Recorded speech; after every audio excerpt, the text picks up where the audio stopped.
It's Friday, September 13th, 2024, and we are 52 days away from the election. Welcome to Make It Make Sense.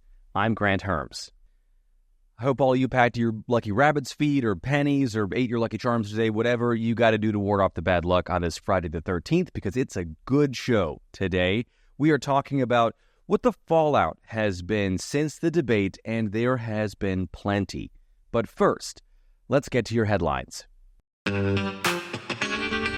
On Monday, legendary actor James Earl Jones died. Jones was an indomitable force on the silver screen, best known for his one-of-a-kind voice and infectious laugh, both of which he lent to iconic characters like Lion King's Mufasa, Coming to America's King Jaffe Joffer, and of course, Darth Vader, and also a personal favorite of mine, The Field of Dreams, Terrence Mann. The one constant through all the years, Ray, has been baseball. America has rolled by like an army of steamrollers. It's been erased like a blackboard, rebuilt and erased again. But baseball has marked the time. Jones grew up in segregated Mississippi with a debilitating stutter that, according to an interview he gave on the Today Show in 2001, prevented him from speaking from the ages of 7 to 15 until a high school English teacher encouraged him to start reading poetry that he had written in front of his class and then take up acting. He was an actor with nearly 200 credited roles and was one of only 14 to win an Emmy, a Grammy, an Oscar, and a Tony, also known as an EGOT. He was 93 years old. On Tuesday, new reports came out and found that online grocery prices and overall inflation fell in August, continuing to show an improving economy. The grocery store prices came from a study from Adobe, the company that lets you read PDFs, so I guess they do these kinds of studies too. And they found that grocery prices online fell 3.7%, marking the largest month-to-month drop in a decade. And new federal numbers found that overall inflation has slowed just by about 0.2%, but that was from last August, and now inflation is down to its lowest annual number since 2021. Economists say both numbers are a sign that the overarching economic pain is largely behind us now, and prices are still trending in the right direction, which has been happening for more than a year. That doesn't mean things are back to normal, but experts say all signs are pointing in the right direction. Also on Tuesday, South Carolina Representative Joe Wilson collapsed at an event in Washington, D.C., and was rushed to the hospital. Wilson, a senior member on the House Foreign Affairs Committee, had recently been on extensive tours in Asia and Europe, and his son posted on X that his dad had suffered stroke-like symptoms but was still able to speak. As of Thursday night, Wilson was still in the hospital, but a post on his official account on social media said he was improving, in good spirits, and was able to talk to his family. Of course, we wish him a speedy recovery. And then on Wednesday, Hurricane Francine made landfall in southern Louisiana as a Category 2 hurricane. Weather experts said temperatures in the Gulf of Mexico were hotter than average, and those hotter temperatures went deeper into the water, a sign of climate change. Now, those temperatures gave Francine an extra boost as it slammed into the bayou with wind speeds of more than 100 miles an hour. The tropical storm, which is what it is now, has knocked out power to nearly 400,000 homes across 4 different states at the time I'm recording this, and has left a wake of downed power lines and trees and overwhelmed sewer systems with floodwaters. Heavy rain is also expected in the south and the southeast as the storm continues to head north this week. Okay, that is it for your headlines. Let's get to our main topic today. After a huge debate earlier this week, has the state of the race changed or not? On Tuesday night, Donald Trump and Kamala Harris met on stage for the first time. Now, I'm not going to give you a breakdown of the entire thing. If you didn't watch the debate, you can pause this episode and go back to the episode from Wednesday, our Mims Mini that day, and then you can come back here. But the long and short of it is that Harris had a dominant night, and the polling right after the debate showed that. According to 3 different flash polls from right after the debate, an average of 57% of debate watchers said that Harris won, and one of those, a CNN poll, said that Harris won with 63% of the vote. That was also the broad consensus in focus groups that were held live. They usually do that sort of thing on cable news, including on the very Trump-friendly Fox News. Now, Trump has tried to claim that he was shown polls that said he won the debate with 85 or 92 or 96% of the vote. So far, he hasn't actually said which polls he's talking about, but there was an unscientific online poll from the far-right outlet Newsmax that said he had 92% of the vote, but those polls are what are referred to in the industry as junk polls. They don't have any real scientific or mathematic standing or structure, and they certainly don't have an unbiased audience. It's like answering one of those polls on Facebook and then trying to use that to decide whether or not someone should be president. So right after the debate, Trump was also down in the spin room, and that is not something candidates usually do, especially if they think that they won. Now, if you don't know what a spin room is, it's the section of the debate, usually in a literal separate room or a separate area, where both campaigns have a bunch of high-profile supporters there to talk to reporters about how well their side did and how bad the other side was. It's like the Mint on the way out of a restaurant. It's still eating, but it doesn't really matter. But it does matter when the candidate is there, and Trump and the others on his side started laying blame on ABC, specifically like he was sort of pre-blaming before the debate, saying that it was 3-1 because the moderators, David Muir and Lindsey Davis, had the audacity to correct him when he said states were allowing people to kill babies and people in Springfield, Ohio were eating dogs and cats, although we'll get to that one here a little later on because unfortunately there is some real-world fallout from that one. Now, the idea that Trump was treated unfairly by ABC or the moderators hasn't really landed with the broader public, so Trump in recent days has pivoted to something else. And that something else is Trump saying that he actually won the debate, and the Harris campaign wants to do another one because they lost. Now, it is true that the Harris campaign wants to do another debate. Right after the debate, the Harris campaign said the vice president would be game to meet Trump on stage again before Election Day, and why wouldn't she? She came out on top in front of an audience of 67.1 million people. That is like I Love Lucy numbers, though they only came in second after the Super Bowl this year. And Harris also got the endorsement of the biggest pop star on the planet right now, right after she got off stage. So another thing there with Taylor Swift, I'll come back to here in a second. But Trump keeps saying that Harris only wants another debate because she lost, likening it to a prize fighter who loses a big match and wants a do-over. Except on Thursday, he officially said he would not agree to another debate, meaning, at least for now, we won't get another side-by-side comparison of the two candidates for president. That being said, Trump is changeable, and his decision could come off here as a sign of weakness that could make him change his mind, because if there's one thing that Trump hates more than losing, it's looking weak, because losing, he can control. He can always spin or lie about it to make a loss seem like a win, a you can't fire me, I quit sort of mentality when it comes to those things. But looking weak, that's a public perception and is out of his control. And at the risk of Trump washing this episode here, which is a news term that just means over the last 9 years, the press has had a tendency to view news stories through the lens of Trump, I'm going to pivot to the fallout for Harris in this debate. Her campaign said in the 24 hours after the debate, they raised $47 million from more than 600,000 donors. And that adds to the already staggering amount of money that they have in their campaign war chest, which has already set record after record in the weeks since she became the candidate. Then there was the endorsement from Taylor Swift, which I know a lot of people out there thought it was dumb, and every commentator on the right came out and said how horrible she was and she should stick to making music. But the thing is, her endorsement went out to 284 million followers, and it had a real measurable impact. Vote.gov, the official U.S. government organization that helps people register to vote, told NPR that in the 12 and a half hours since the debate ended, more than 306,000 visitors went to the site referencing the Taylor Swift endorsement.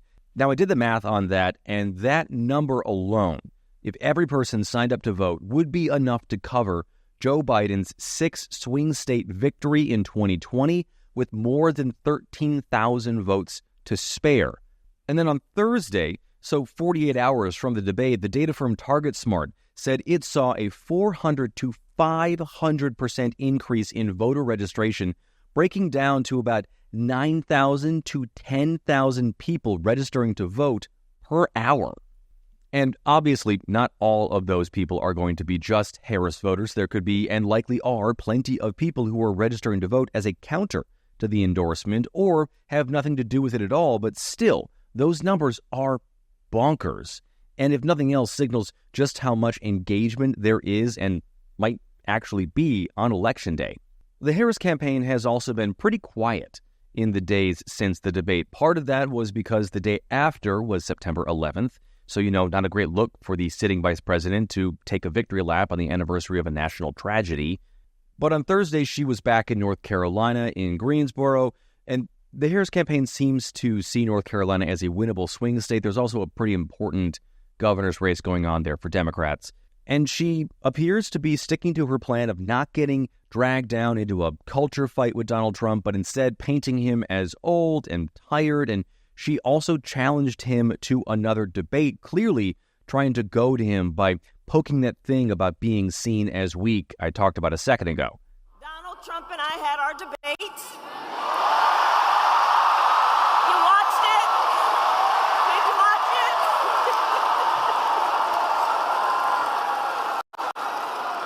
And look, I believe we owe it to have another debate. Right? We owe it to the voters. Her campaign has also warned supporters and also themselves, staffers, that they shouldn't revel too much after Tuesday night, which is a sign that they want some discipline in this campaign here, just the few weeks that are left, which I wouldn't be surprised to hear them talk about in contrast to Trump, who, a staffer from the Trump campaign in the spin room after the debate, said that they expected Trump to do something outlandish to regain the news cycle. Now, speaking of outlandish, we do have to talk about the fallout from Trump's comments about Haitian immigrants in Springfield, Ohio. The one I'm talking about here, where he said that they were stealing people's pets and eating them, and there hasn't been any credible reporting to back up those claims. In the wake of the spread of those lies that weren't just from Trump, I should note, but also from J.D. Vance and others on the Trump team and in the spin room, Haitians in Ohio have begun to fear for their own safety. The Haitian Times, which is an online paper that focuses on the broader Haitian community and has for 25 years now, found that Haitian families were keeping their children home from school out of fear they might be hurt. One woman said she'd been the victim of anti-Haitian attacks even before the debate, with vandals breaking her car windows and throwing acid on her car. She said that after the debate, she was so afraid that she might end up leaving her home there in Springfield, Ohio, where she's lived for the last 6 years. Then on Thursday, a bomb threat was called in and was sent to multiple agencies and media outlets in and around Springfield, which prompted evacuations and rapid responses to multiple city facilities, and city officials in Springfield told people to stay away from the area around City Hall. And this isn't like a big city, it's a suburb. Now, I do need to say here that it's still unclear if the bomb threat was a direct response to what Trump said at the debate on Tuesday night, but these kinds of intimidation tactics are a pretty common MO of the far right when these kinds of lies spread online. Think bomb threats to children's hospitals around the country for performing gender-affirming care and being falsely accused of child abuse. Think threats to election workers in the days and weeks before and after the 2020 election, not to mention violent threats made against their families. Or even the man who showed up to Comet Pizza with an assault rifle in Washington, D.C. as far back as 2016 because he thought there was a child-eating sex ring in the non-existent basement of a pizza parlor. The other thing about this Haitian immigrant lie is it's continuing a painful racist stereotype. Experts from all over have said that this stereotype of immigrants eating people's pets goes as far back as the 1800s and specifically targeted then Chinese Americans, which then ballooned out to all Asian immigrants, and then South Asian immigrants with each new wave of migration to the U.S. It also leans into harmful stereotypes that Haitian and Caribbean immigrants are worshippers of evil, given that a portion of the Haitian population practices voodoo, which isn't inherently evil as a religion, and that religion can sometimes involve animal sacrifice, which is protected under U.S. law, but that also doesn't mean anyone is stealing anyone's pets. Finally, this lie has echoes of the Great Replacement theory, which, if you don't know what that is, I envy you. It is a white supremacist belief that immigrants are being brought into the United States on purpose to replace white people, which is another trope that has been placed on immigrants for more than a century at this point, going all the way back to the Irish and Italian immigration in the early 1900s, to desegregating schools, to the immigration of Hispanic and Latin American migrants today. The Springfield Republican chairwoman told NPR after the debate, quote, "I've seen them. What they've done is they've replaced the population in Springfield, Ohio." And the journalist who wrote about that chairwoman put it like this, that these accusations, there's a point being made. These people are here to consume us and what we love. And all of this, like I just said, causes real harm, and that's bigger than who won or lost a debate. But we should also be thinking about it because that debate was about who we want to be president. Okay, coming up, I talk with the director of the Harvard Center for American Politics and professor of government, Ryan Enos, about what we should take away from the debate, what it could mean now that we're only getting one debate, and whether these debates actually matter.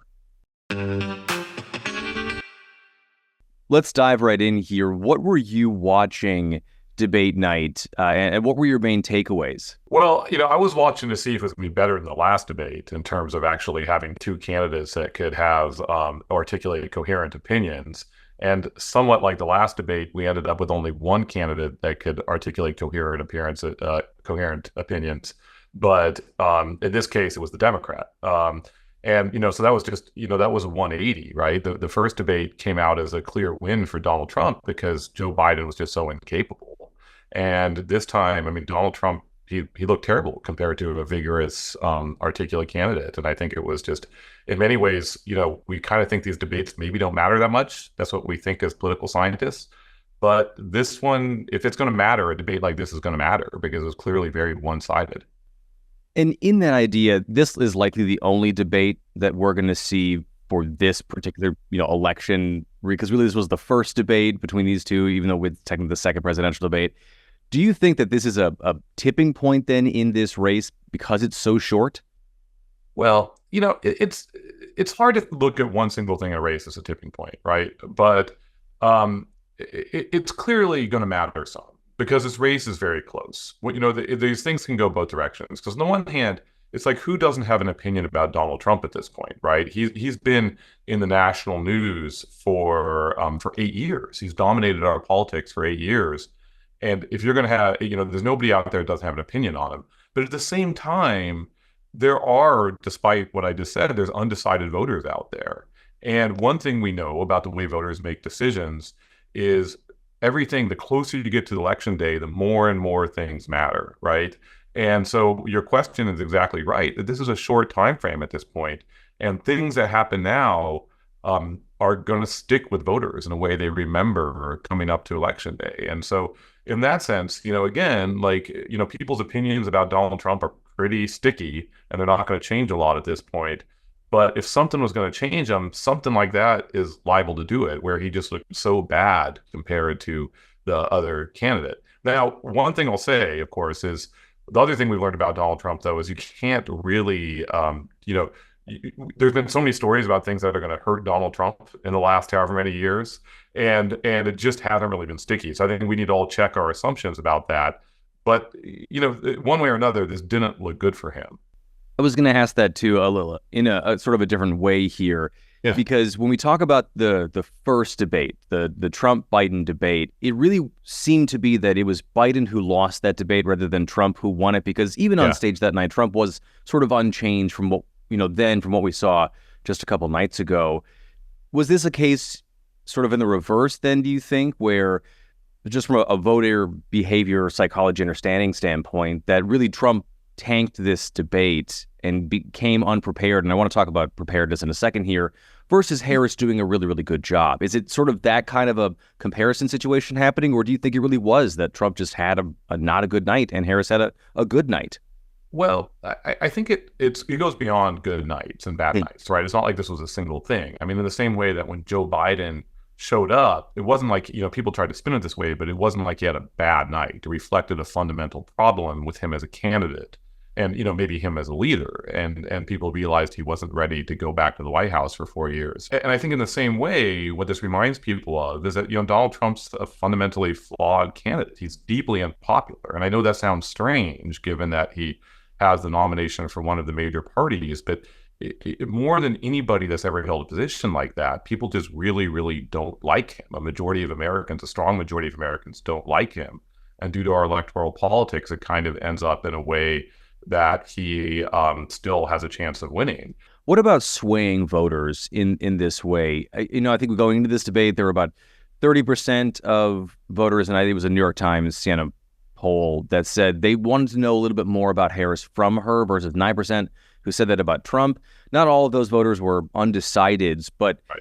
Is there a real chance that this debate actually sways voters given the performance of the candidates? Well, it's hard to know. Like I said, so one thing is, well, let me back up on that. It's hard to know how many will sway him. Some will certainly be swayed. But one thing we understand from a lot of political science research is a lot of people have their minds made up, even if they say they don't, right? People want to say they're thinking about these things deeply, but most people know how they're going to vote. And that's true of like 90% of Americans, at least. Like we know how we're going to vote before the election even starts. And even the people that say they don't know how they're going to vote know how they're going to vote, or at least it's very predictable. And so we're talking about a small group of Americans that this is going to really matter for. But this is a really, really close election, right? So that small group really matters. And going back to what we talked about at the beginning, is that this is really close to Election Day. And I think keeping that in mind, there was a clear contrast between these candidates. And for those voters that really are undecided, which aren't many, but they're important, that something like this probably can make a difference. In the next, couple of days, it's Thursday, and we're talking, it's been a couple of days since the debate. This is going to continue into the Sunday shows this weekend. As the campaigns put spin on this, good or bad, depending on which side you're talking about here, this race is still, like you said, incredibly close. And I know that you've written about when races get close, there are misconceptions within campaigns about how confident they are, how much they have to go on attack, how fearful they are. So what do you expect to see over the next few days and weeks here as the Trump campaign tries to dig out from underneath this, these headlines, and then the Harris campaign tries to, bounce off of this thing? What are you looking for? Yeah, well, I think we'll see what the polling looks like, which will probably come out in the next couple of days, right? Mm-hmm. And people keep an eye on that to see if our intuitions about how the Celtic candidates turn out to be true. You and I are talking now, and it could be a bunch of polls will come out in the next couple of days, and maybe there's no bounce. But I don't think so. I think we'll see at least a small bounce for Harris, which is usually what you see in the after these debates. And the question will be towards the winning candidates, and the question is whether it will be sticky, whether that balance will stick around in the weeks to come. And if we do see that balance, I think what will happen is I think Harris will try to capitalize out on this messaging. She said we have to turn the door on, or turn the page, I should say, close the door, maybe turn the page, I don't know, on Trump and on this old rhetoric. And I think she'll stick with that, which in many ways is sort of this like, on the one hand, a message that is, digs into Trump and attacks him as a bad candidate, somebody that's unfit. And that seems very negative, but in many ways is very hopeful. Like we're talking about the future. We're talking about how we can take things forward. And I think in that way, she'll try to sort of take the high ground as a candidate of the future, the candidate of turning the page on this negative rhetoric and such. And we'll see if she does. I think with Trump, Trump has shown has shown a tendency to say things that other people won't say in American politics, right? He's broken a lot of taboos, as people say, and attacked immigrants, attacked veterans, attacked all kinds of people when he thinks it will help him politically. And if Trump gets more desperate, I think things like that will only ratchet up. He seems to have sort of a very a go-to playbook, which is somewhat effective in this election, which is attacking Biden and Harris on immigration, and therefore attacking immigrants. And I think we're likely to see more of that because he sees that as his way of gaining traction with voters. On that topic too, because obviously I think the moment of the night for the Trump campaign, not whether they want it or not, and they certainly don't want it, is the cats and dogs and the Haitian migrants thing from Springfield, Ohio. My question is to when it comes to those things for Trump's rhetoric, who is that for? Because in this case too, it leaned heavily into, and I thought about this for a long time, sort of the like Fox News speak, the meme culture speak coming from the right that in a debate seems to really serve no purpose because you're trying to reach a much broader audience. So how does that actually reach voters who aren't already steeped in those things? Yeah, this is a really good question, and in some ways it's interesting because that particular line it seems so outrageous, but in a certain respect, it's not the most outrageous thing he said. Keep in mind that Trump, one of his points about why he was qualified to be a leader was Viktor Orban thought he was, and Viktor Orban is a dictator, right? He's not a democratic leader. And, if that's who you're pointing to as somebody that's in your camp, that doesn't make you very well qualified to be president. But nevertheless, this dogs and cats thing shows a lack of judgment as well, in my opinion. And I think a lot of people see it that way. So it's an interesting question about who is he trying to appeal to that way. I mean, it's important to keep in mind that, these stereotypes about immigrants exist for a reason. I mean, and that's an old one. I remember this being stuck on immigrants from Southeast Asia when I was a kid growing up in California. They said the same thing. Some people said the same thing about them. And so these sort of rhetoric sticks around because it has a certain appeal to some people. But I also think it does violate a norm that a lot of Americans hold, which is that you shouldn't say things like that about immigrants. You shouldn't say that about anybody. And those Americans that believe that tend to be closer to the center than maybe the people he's appealing to with that rhetoric. And you're right, those are the people he has to win. And so I think part of what this points to is part of this undisciplined nature of Trump, where he certain things appeal to him and he likes to repeat them. And sometimes those things are effective. Like this was the story in 2016, if we remember back then, people apparently he just started saying build the wall because it was something that kind of stuck in his mind, and it was sort of a thing he used to actually keep himself on track. And then it kind of caught fire, right? And so he would use it all the time, and it might have had some effectiveness for his followers. Things like eating cats and dogs, I think it's a similar thing where it's something that appeals to him, and he maybe believes it in the same way people believe things like that. But it just doesn't perhaps have the same kind of resonance with those centrist voters that he needs to win at this point. Over the next 5-ish weeks here, what are you watching in terms of how voters talk about how they're thinking, how voters straight up behave? What are the things you're looking for? Because just in terms of being somebody who studies American politics, we've never seen anything like this. So what are the exciting things for you? What are the interesting things for you over the next few weeks? Yeah, well, it's exciting and nerve-wracking. It's funny, I was telling my students today that, I teach these classes on elections. And when I first started teaching these, about a half a decade ago, I said, things will never get any crazier than this. Like in 2020, I said, this is the craziest thing you'll ever see. And then, of course, here we are. And it just keeps getting crazier, which I guess says something about our country. But it is really interesting. And I think that the thing to keep in mind is, Trump's coalition hasn't gotten any bigger since 2020, right? So in some ways, it's probably gotten smaller, and that's just the nature of mortality. He has an old electorate, and a lot of these people have died, and he's not gaining new voters. And the challenge then that Harris has because of that's a challenge for Trump, but the challenge Harris has because of that is she's clearly set up to win in the same way Biden was, if people can stay excited about her and can stay angry about Trump. And Biden won because people were angry about Trump in 2020. They're angry about the state of the world. They wanted to get rid of him. And a lot of young people came out and rejected him. And the question for Harris moving forward has been whether that same energy can maintain. Did people forget who Trump was? Did they, did they have the same kind of enthusiasm for getting out and changing things like they did in 2020? And she got a bump because she seems relatively young to these, compared to Biden and compared to Trump. And there seems to be some energy around her. And in many ways, this debate might have reminded people of what Trump was like and why they didn't like him going back to 2020. And so I think for Harris, the particular thing is whether she can keep that energy going, and particularly with young people who came out and gave Biden a victory in 2020.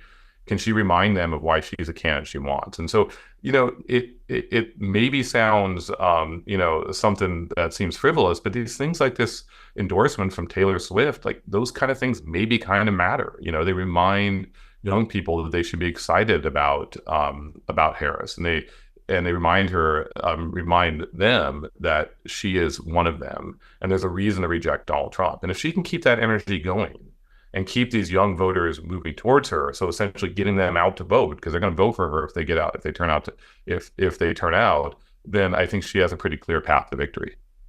Ryan, thank you so much for doing this. I really appreciate it. Of course. Pleasure talking to you. All right, now it's time for today's TLTO, or Too Long Tuned Out, where I give you only what you need to know from the things that you just heard.